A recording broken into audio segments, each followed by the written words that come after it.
Discarding construction tayo.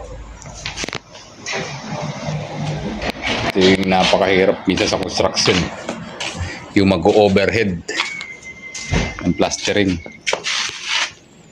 So ito yung ginawa natin para hindi tayo mag-overhead ng plastering. Angle bar na nilagay ko sa bintana.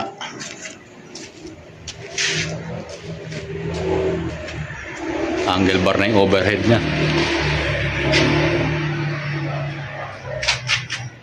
So ginanyan ko na yung mga overhead niya.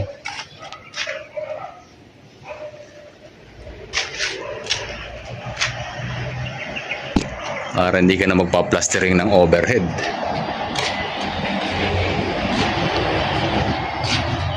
Oh. Ganyan, kahit apalam na ng hard deflex yan, obra na. Napakahirap gawin sa construction. Pampatagal. Gawin natin para yung mga bintana niya.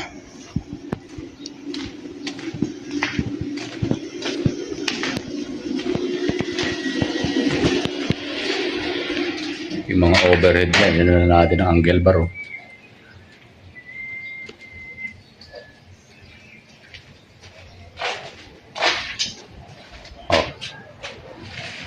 Diretso pintura na yan.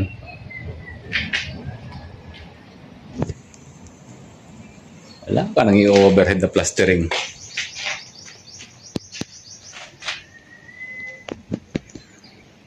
Malapit na sana tayo.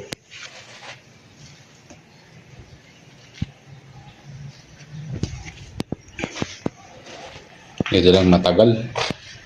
Sinubular yung partition. Yung drywall niya.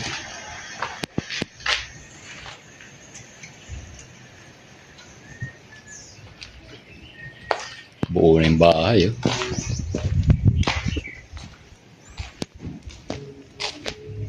Ito sliding door to.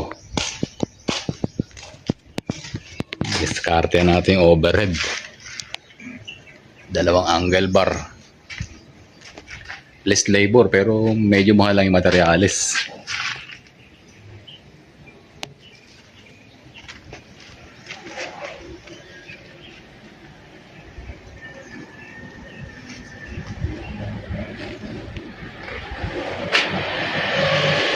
Pero kung nagmamadali ka, okay na yan.